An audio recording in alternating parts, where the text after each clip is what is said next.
copies or the paper portions of the review, there's a separate video going over some of the delta math if you had questions on any of the delta math. But this one's going to look at this worksheet, which is the other trig functions. So secant, cosecant, tangent, and cotangent. And then the one we did kind of like as a warm up, like multiple choice. Y'all got this on paper and the answer choices were projected. So we can go, I'm going to go over parts of both of these. So there's people in here live in tutorials, so I'm just recording it. All right, so where do y'all want to start? Number one on which one? On this one? On the other? Okay, here. All right, so this is the tangent function. It has been, what does that -2 do to any graph, not just to the tangent graph? When you multiply by a negative, what happens? It flips it. So multiplying on the outside of the function is reflecting it over the x, okay? And multiplying by a number outside the function does what? Vertical stretch, okay? Or compression if it was a fractional value. So this is being vertically stretched by 2 and reflected. Okay, so those are that's how you could like describe what transformation's taking place. Okay, so I'm just going to jot down a reminder of the parent function. So tangent normally crosses through the origin and it's increasing left to right and it has the asymptotes here and here, right? And then it repeats that same thing over and over and over again. Okay, so those asymptotes are typically at pi halves and 3 pi halves, right? And this one's at negative pi halves. So that's the parent function. There's the points at the zeros. Okay, and then when we created the table, when we first were learning about these, you filled in a table of values and you got these 2 points halfway between the 0, that point of inflection, and that asymptote. So that's at pi fourths, right? Right here. The point at pi fourths was at 1. And the point at negative pi fourths was at -1. You can think about your unit circle. At pi fourths, tangent is 1. At negative pi fourths, tangent is -1, right? Does that make sense? Where those 2 points, because y'all did those when we did the parent function as well. You filled them in on the table. Because those are the points we're going to look at to do this vertical stretch. Okay, because no shifting has taken place, no horizontal stretch or compression has taken place. So the asymptotes are staying in the exact same spot. The asymptotes don't move. So those asymptotes are at, we said pi halves, negative pi halves, 3 pi halves, and you only need to draw up to a minimum of 3 asymptotes. If you want to draw more and fill in this whole graph, you can, but you don't have to. Okay, so then the zeros are happening between those asymptotes. So here, here. Okay, so at all the multiples of pi are the zeros. Okay, now it's been reflected. So instead of increasing left to right, it's going to be decreasing left to right. And instead of halfway between the point of inflection and the asymptote being at a height of 1, it's going to be at 2 because it's stretched by 2. So at negative pi fourths, this is going to be up at 2. And at positive pi fourths, it'll be down at -2. And then you can do that in between each of these points of inflections and asymptotes. Not the best at connecting those on here, but you get the idea. Oh, I didn't quite hit that point. Stretch it over. Okay, so it's stretched vertically because of the 2, and it reflected because of the negative. Feel okay about that one? Yes. And the like for tangent, cotangent, these points of inflections, or they're the zeros. For secant and cosecant, it's like the vertices, like the vertex of each of those curves. You need to know where that is. And if it hasn't been stretched or compressed or anything, it would just be at 1 and -1 in between. As long as you can get the asymptotes in the right place, those points are going to be halfway between the asymptotes. You want to look at another one on this? Oh my, why is my graph moving with my... That is weird. Stay there. Save. Don't move. Still moving. Uh-oh.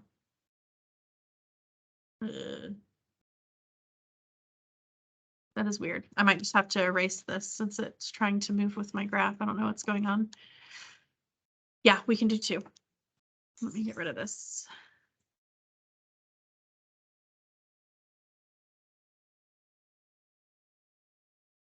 Oh, it's not selecting it. What's happening? Maybe it'll let me delete it all at once. Yay. Okay. All right. Number 2 is cotangent. Okay. So again, quick recap. Just have in your head, know what cotangent looks like. You need to be able to picture any of the trig functions, parent function in your head, or sketch it so that you have a visual, either in your head or on paper. So if tangent crossed through the origin, it had a value at 0. Cotangent would have an asymptote at 0, right? Because the reciprocal of 0 is undefined. So when tangent was 0, cotangent's undefined. Okay, and then the period is pi, right? So this is then at pi and at -pi. Now, in between those, I'll label that's at pi, it's at -pi, are the zeros. Because that's where tangent had an asymptote, that's at pi halves, at -pi halves.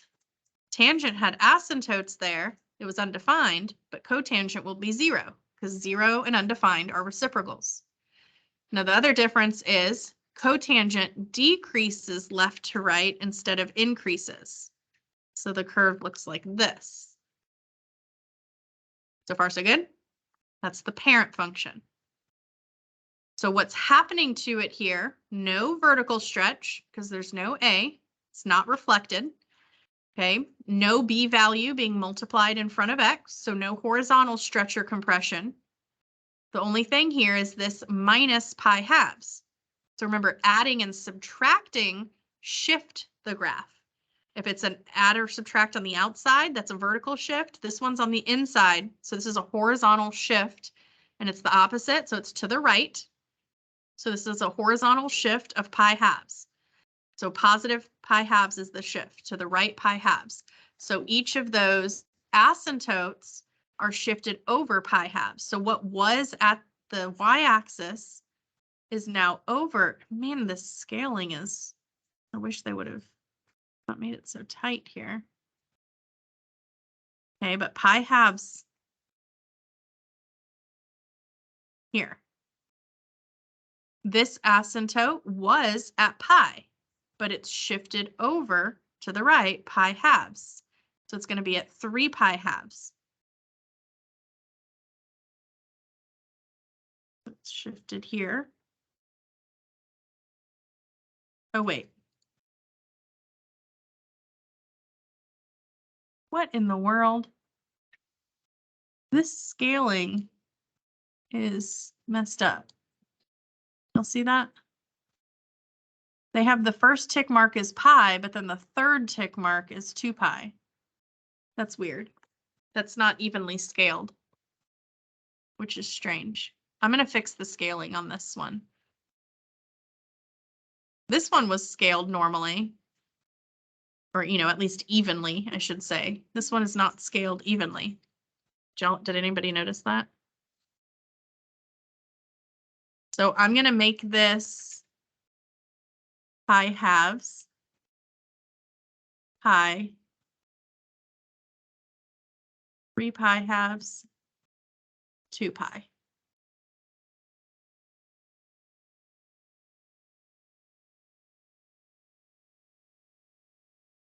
It's going to make this look a little prettier when I graph it too. Everybody okay with the scaling change I made? That scaling was messed up.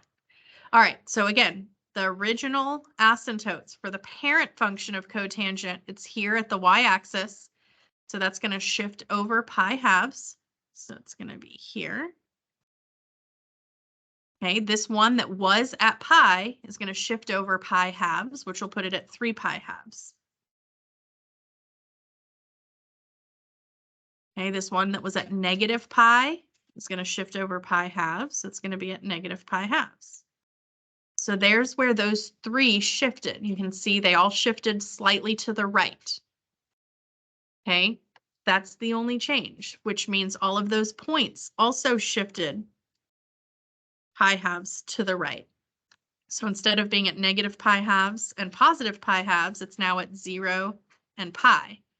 But the direction doesn't change, the stretch doesn't change.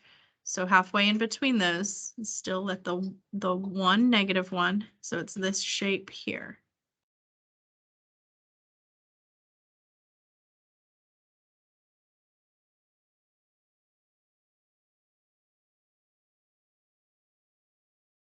So this one simply had a horizontal shift.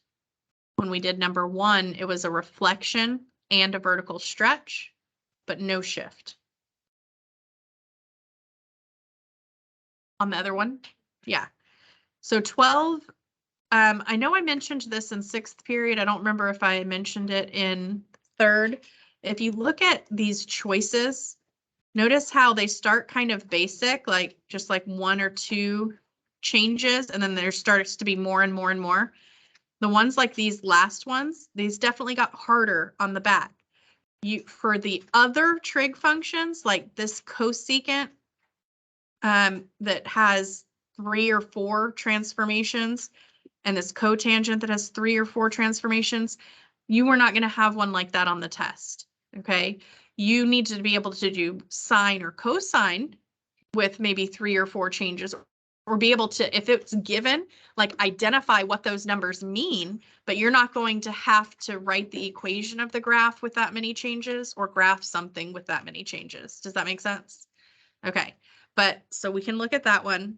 These are our choices for, let me get a bit of that. So these are the choices for number 12.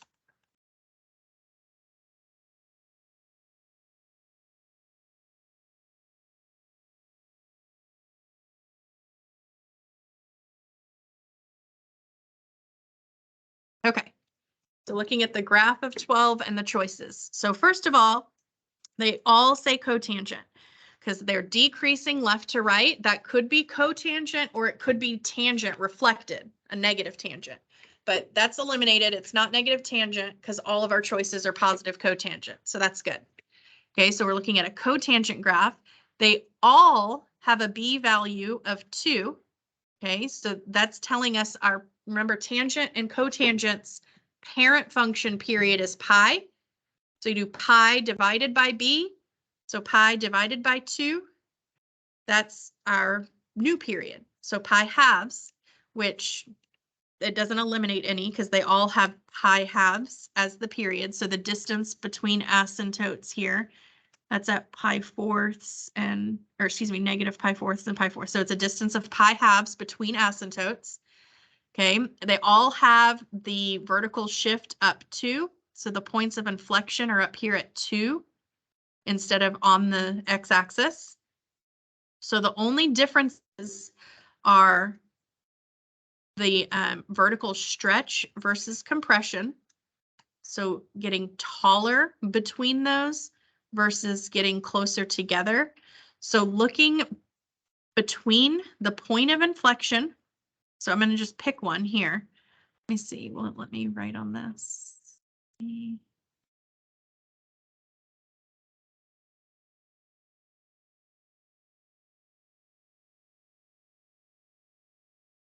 just want to draw on it. Drawing tool.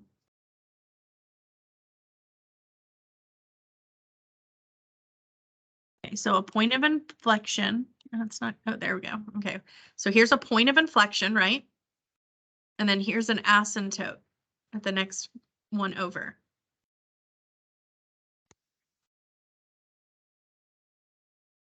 That's bigger, easier for y'all to see.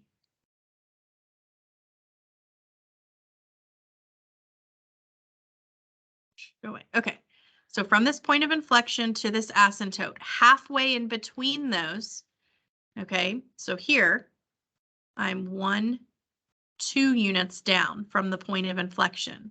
Do you see that? So halfway between the point of inflection, which you considered like the halfway point between the asymptotes, to the asymptote is a vertical distance of 2. Same thing if I went to the left, the asymptote to the left of that. Halfway between, this is up 2 units. So that vertical distance is 2. So that does mean it's the vertical stretch of 2. If it had been 1/2, this point would be down here, a vertical distance of 1/2 between them. Does that make sense? Okay, so are everybody good with the A is 2, not 1/2? So now the only difference, the only options are the horizontal shift, the phase shift. So minus is to the right, 3 pi halves, or plus means to the left, and this is 3 pi fourths. So in the parent function for cotangent, we just got through, this is cotangent, we just got through saying the asymptote normally is on the y-axis, right? So here, we don't have an asymptote on the y-axis. Our asymptote is shifted to negative pi fourths and positive pi fourths, right? So it could be left or right pi fourths. That's not an option. So we have to go further. We're like, okay, where's the next asymptote? There's an asymptote here. This is at negative 3 pi fourths, right? So that's to the left 3 pi fourths. So there's an asymptote. That's this plus 3 pi fourths. So it's that second choice. If we had gone to the right, 3 pi halves, there's not an asymptote here, right? Everybody okay with that difference? So there's not going to be one with 4 transformations like that for if it's one of the other trig functions, but it's good practice to be able to identify those things. Okay, so even like on 11, this one was cosine, and you can see here it's got amplitude, phase shift, and vertical shift. So that you would need to be able to do. Okay, but this cosecant one, we wouldn't have one with 3 different ones on the test with 3 different transformations.